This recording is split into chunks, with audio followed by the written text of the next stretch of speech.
In the beginning, everybody's going to conquer the world. After a few weeks, a few months, maybe even a few years, they start to get tired. They start to get frustrated.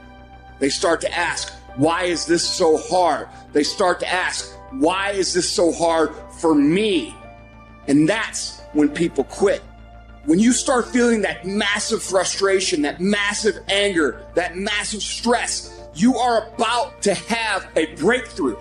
You are about to move through an area that most people can't make it through. You need to have grit. You need to have the stick-to-itiveness to persevere past the point that your competition will. It's the ones who understand that things are going to improve and keep focused on the end result that make it through it. See, I always wanted to be a speaker and a trainer. I wanted to make an indelible impact in the training industry. But I didn't want to be a businessman. I'm a first-generation entrepreneur in my family. Because I was told I was dumb and stupid most of my life, I unconsciously developed a tremendous phobia about paper. If you say, let's write me a speech, I automatically become nervous. I can't write you a speech, but I can give you a speech, but I can't write you one. I can't tell you the principles of speaking and what it takes, but I can demonstrate it for you. I can show you how to speak, but I can't give you a written explanation for it. I'm not smart like my sister who graduated from the University of Miami, but I have people on my staff with her education that work for me, but I can't write stuff that they write, because that's not my area of strength. But so I had a fear. I felt I could not operate a business. And so I wanted to hire a consultant to take care of the details. I had given this consultant power of attorney to sign checks and handle my business. I called my consultant and said, listen, I've thought about this. It's time for me to grow. I've got to be willing to handle my own business. I want to meet with you. I need to develop a working knowledge of this. I've got to stop running from this. I've got to learn. Admit my ignorance and decide it doesn't have to be like this for me. To make a long story short, my consultant canceled 14 meetings with me. And when I finally got my books back and have not seen my consultant to this day, I knew why. That thousands of funds have been embezzled from my account. Now, whatever happened in our lives, we allow it, we permit it, and we promote it. So it was just an education as my career is going up, not coming down. But it's going up. It was just tuition I had to pay in the universe because I wasn't willing to learn. I wasn't willing to do that. Now here's something else that's fascinating. I said, okay, see, if you're not willing to grow in life, life will kick your butt until you surrender. So I said, okay, I'm willing to learn. And here's what I discovered. It's not as hard as I thought it would be. It has blown my mind. It's unbelievable. I said, if I had known, here I am, I'll be 45 February the 17th. I've been running from things that I consider difficult. And if I had known it's this simple, I'd have been doing it long before. I wake up every single day. I am who I say I am. And I get what I get because I live in beast mode. Y'all got to do me a favor. Stop being gazelles. You're not average. You were born to be great. You were born to be great. You are a royal priesthood. A chosen generation. You're not average. You're not good. You're great. God created you to be great. So be phenomenal. I will break you before you break me. You will not defeat me. You will not destroy me. Some of you are so ignorant. You've been through so much hell. You gonna quit now? You got 2 more to go. And when you get to success, it's not about skill. When you get to a certain level of success, it's about stamina. So you got to be willing to grow. Osborne said, unless you attempt to do something beyond that which you've already mastered, you will never grow. So you've got to decide to grow. See, most people won't try and grow. Now, why wasn't I willing to do that, ladies and gentlemen? Because I didn't want to fail. I didn't want to look stupid. I didn't want to admit the fact that I didn't know something. 85% of people in life allow their fear of failure to outweigh their desire to succeed. Repeat after me, please. Anything that's worth doing is worth doing badly. Absolutely. See, if you know how to do something right, well, it only makes sense to do it right. But see, I wasn't willing to be a businessman badly. See, if you want to make it in life, here's how you can begin to make your goal, ladies and gentlemen. Decide to make your life a great experiment. See, most people want to experiment, ladies and gentlemen. Most people want to be perfect when they come out the gate. Most people want to do things right all the time. You're not going to do everything right. You're going to make a lot of mistakes. You're going to have a lot of failures. You're going to have a lot of struggles. You're going to feel dumb and ask questions and don't know what to do or where to go. And that's part of growing. That's part of the experimentation process. See, life is about living. Life is about growing. Life is about challenging yourself. Life is about stretching. What if you don't make it? So what? I'm enjoying the trip. Hello. That's what life is about. Say, I want some juice in my life. Say that, please. See, a lot of people going through life and they just there. How you doing, honey? I'm just trying to make it. Give me a break. No, I want some juice in my life. I mean, it's no in-between for me. I don't want any in-between. It said, even if I go out, I saw this movie called Glory. It said, he went down standing up. You better believe it. So don't, a lot of people have died already. Somebody said that many people die at age 21 and don't get married until they're 65. They play it safe. They don't take any chances. Well, as soon as I graduate, or as soon as the bills are paid, as soon as the children grow up, as soon as I get my divorce, all this kind of stuff up in here. No. If there's something you want to do, don't live like you have 1,000 years to live. Decide that you're going to experiment with your life. Decide that you're going to take some chances. See, ladies and gentlemen, if you're not willing to risk, you're not willing to grow.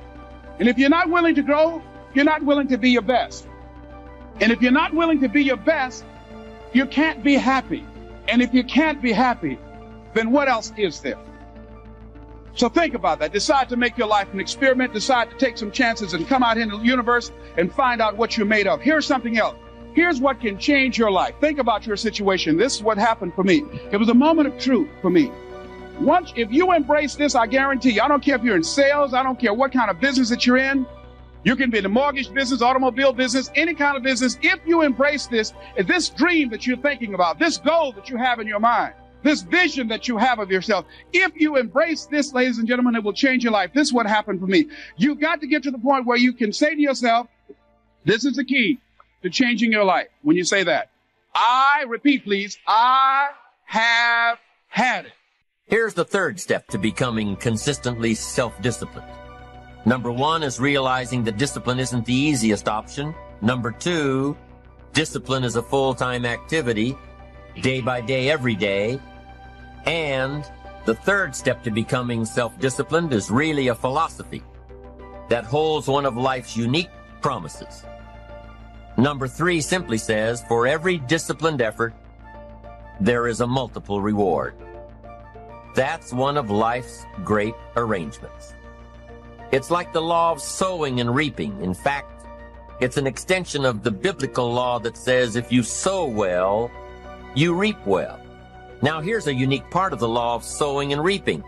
Not only does it suggest that we'll all reap what we've sown, it also suggests that we'll reap much more. Life is full of laws that both govern and explain behaviors. But this may well be the major law we need to understand. For every disciplined effort, a multiple reward. For every disciplined effort, a multiple reward. What a concept. If you render unique service, your reward will be multiplied. If you're fair and honest and patient with others, your reward will be multiplied. If you give more than you expect to receive, your reward is more than you expect. But remember, the key word here, as you might well imagine, is discipline. Everything of value requires care and attention. Everything of value requires discipline. Children require discipline. They must have a structure built for them. They must have boundaries to work within so that they feel secure and comfortable to explore and grow. They must learn to recognize what's right and what's wrong, what's acceptable behavior, what's not acceptable. Children require unwavering discipline, consistent discipline, or they'll be confused as to how they're supposed to behave. Likewise, our thoughts require discipline. We must set up our inner boundaries, our codes of conduct, or our thoughts will be confused. And with confused thoughts, we'll end up being confused, hopelessly lost in the maze of life. and confused thoughts produce confused results. Look around you at this very moment in time. What might you be doing that needs attention? Perhaps you're on the brink of giving up or starting over or starting out. And the only missing ingredient to your incredible success story in the future is a new and self-imposed discipline that will make you stay longer and try harder and work more intensely than you ever thought you possibly could. The most valuable form of discipline is the one that you impose on yourself.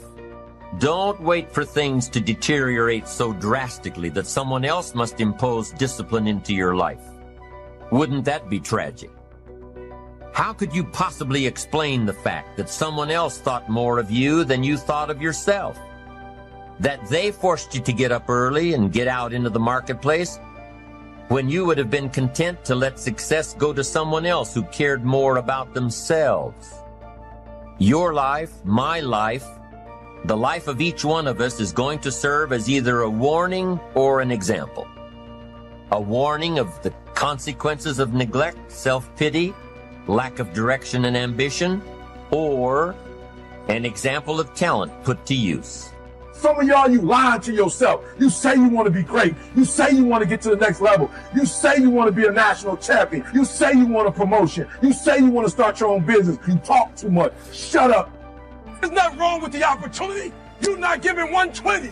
You're giving 70. You're giving 60. You're giving 50. And you want what these people who've given sweat, who's given blood, who's given tears, you want what they paid for, and it ain't free. You said you want to be great. You want to do great things. You want to have great. You want to be great. Listen to it. But on the other hand, you comfortable with average. Stop wasting valuable time. Knowing that if we begin to live our lives as if each day were our last, our lives will take on a whole new meaning. And whatever it is, sports, life, business, whatever it is, health, listen to me very closely. You got to change that mindset. You, me, or nobody is going to hit as hard as life. But it ain't about how hard you hit. It's about how hard you can get hit and keep moving forward. How much you can take and keep moving forward. That's how winning is done. Self-preparation. Be ready for tomorrow by doing all that you can today, setting your goals. Set a goal that will make you stretch for what it will make of you to achieve it. What a brand new reason for setting goals. What an all-encompassing challenge to have a better vision of the future, to see what it will make of you to achieve it. So there you have the two components of positive self-direction. Number one, self-knowledge, knowing who you are and what you want to do with your life. And number two, self-preparation, getting ready for the opportunities before they come your way. You need both aspects for positive self-direction. Figuring out who you are and what you want, and being prepared for the day you reach your goals, being ready, being worthy, becoming the person you need to be in pursuit of what you want.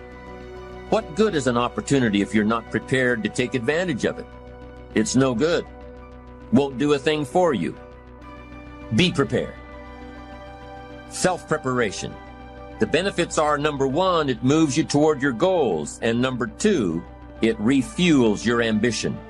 This method of self-preparation involves 3 steps. Step 1. Carefully consider where the next opportunity for reaching your goal will originate. Where will it come from? Will it come from networking with your colleagues? Will it come from reading the last book that you bought?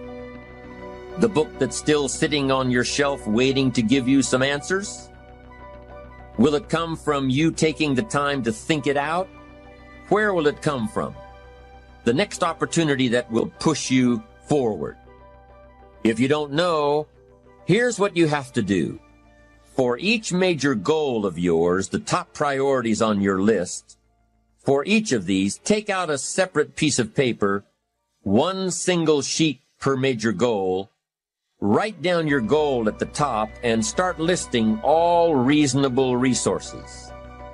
Write down every possible place that you could find the opportunity to achieve this goal. And with each resource, classify them. Ask yourself, is this resource a sure thing? A good bet? About even chances? Unlikely? A long shot? Ask yourself these questions and classify all of the resources you have written down. That's the first step. The second step in this method of self-preparation is to make sure you know what you need to do to be prepared for your opportunities. Go through your entire list of goals and resources and classify them. Break each resource into concrete steps of preparation. Start by working on the sure bets first, and then move down the line. The long shots will come through every so often, but start with the resources that will serve you best now. Get ready for the opportunities before they come your way. Step 3 in the self-preparation method is to do all you can to make each opportunity more likely to happen. After you've determined what you have to do to get ready to be prepared, after you've determined this, see what you can do to expedite the process. What can you do to increase the likelihood of this opportunity? Go over it and over it and over it.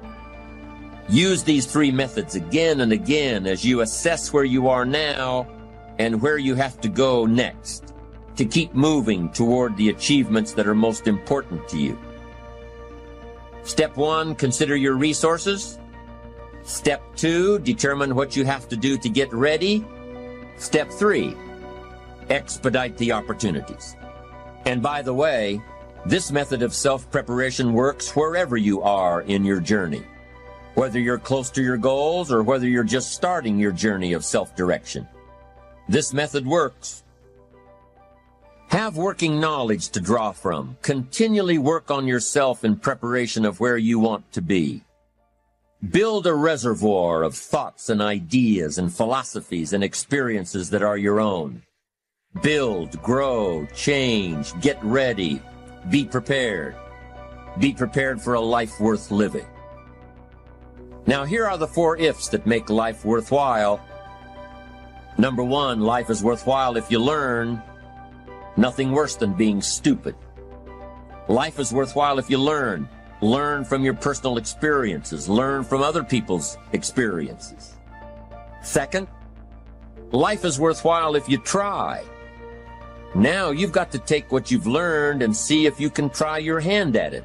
Someone says, well, you can't try, you have to do. No, you have to try. I put the bar up 2 feet and ask the kids who can jump 2 feet. I can, some say. I can't, some say. I don't know, some say. How are you going to know? You don't. You've just got to try. Just back off and run at it. How are you going to know if you don't try? Now, what if you knock the bar down? Does that mean you can't jump 2 feet? No. You have to what? Try it again. Of course, you have to try. Try it another way, but try. Try your hand at it. When the record book on you is finished, let it show your wins and your losses, but don't let the record book show that you didn't try.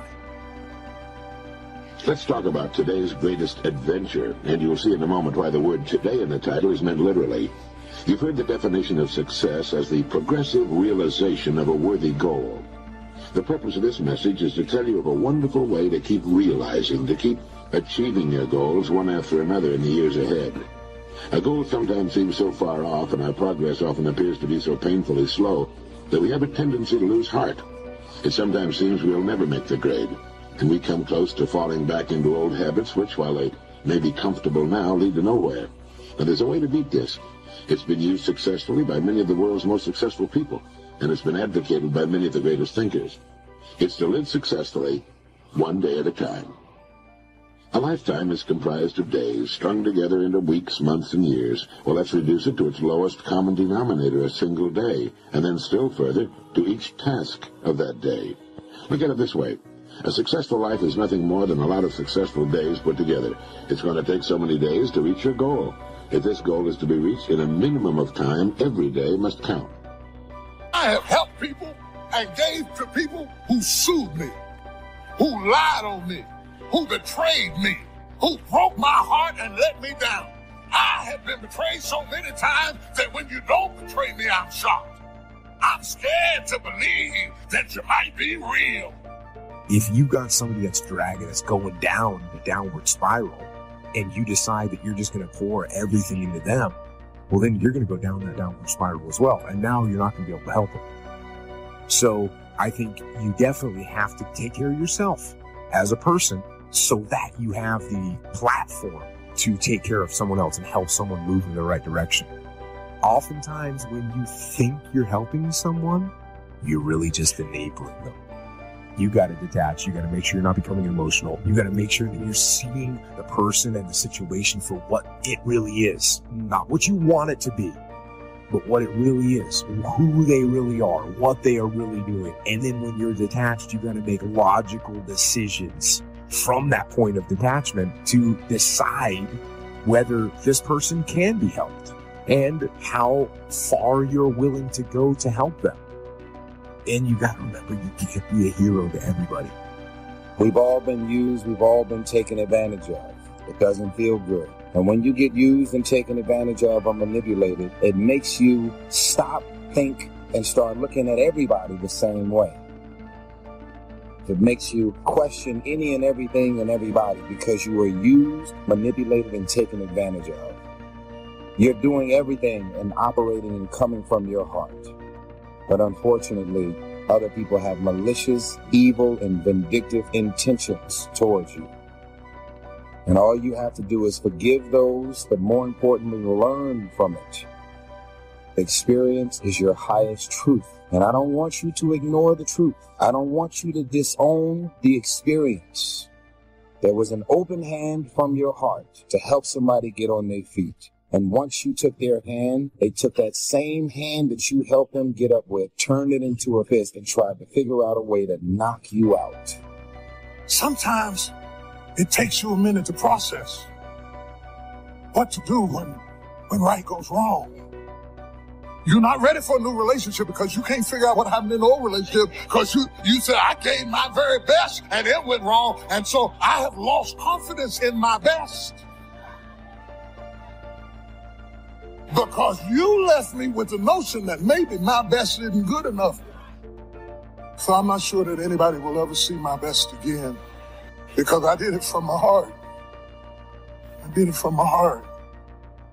And now I know what young people do not know is that right can go wrong. People who are not your children, you are under no obligation to help people. You're not responsible for another adult's happiness, well-being, or welfare. You're not responsible for that. Nor should you make yourself responsible for another person. Take that pressure off you. First of all, if they didn't have your number, what would they do? I always say that. You're her friend. She's not your friend. You have a one-sided friendship. So what you got to do is you got to even it out. Just when the phone rings, you know not to answer. Because she wants something. So, don't answer. Here's the best thing to do. Stop using your voicemail on your phone.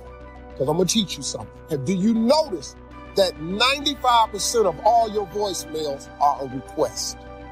Let your voicemail fill up and don't ever empty.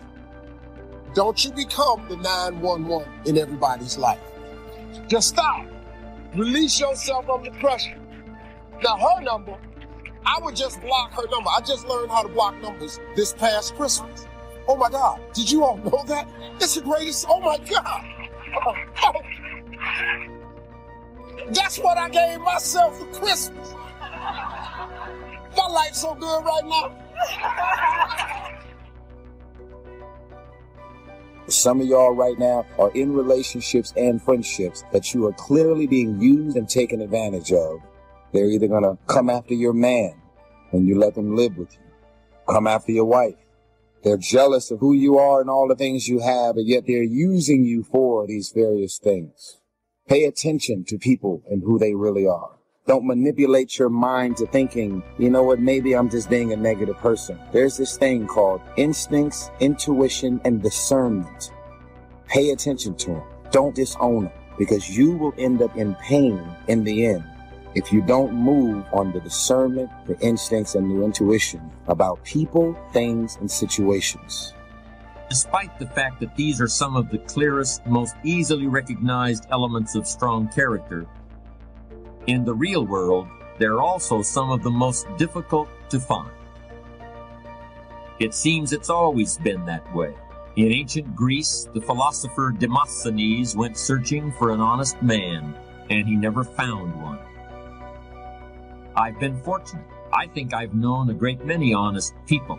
But if I measured that number up against all the less than ethical people I've encountered, I guess I'd have to admit that even in my experience, honesty and integrity are rather rare. Why is that? I hope to provide some answers.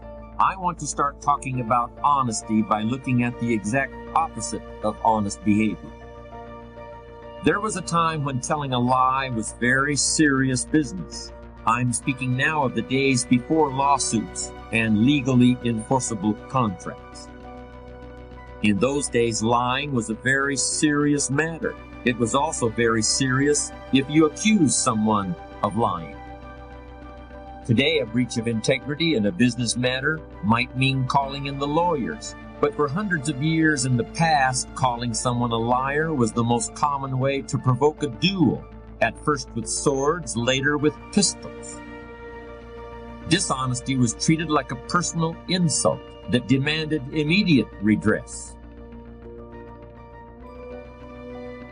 You have to think. You can't just feel. You have to think. You know, even when you're taking care of kids, part of what you're doing is being compassionate. But if you're too compassionate towards your kids, then you do everything for them. And if you do everything for them, then they grow up useless and they never leave and they hate you and they hate everything else too. It's a bad idea. You know, there's a rule if you're working in a place like a nursing home. And the rule is, it's a harsh rule, do not do anything for the people that you're taking care of that they can do for themselves. And so if they have to struggle to feed themselves, you don't bloody well intervene and feed them. You let them maintain their damn independence. And you have to be a hard-hearted bastard to do that. You know, to watch someone struggle like that. But you're furthering their medium to long-term independence and development. And you do the same thing with your children. Treating your children like they're endless, permanent victims is a very bad idea. Everyone knew the big problems that could result if you got caught. So lying to another person took a certain amount of, what's the right word? Foolish bravery, maybe. But there's no such risk today, is there? Some people lie all the time without thinking about it.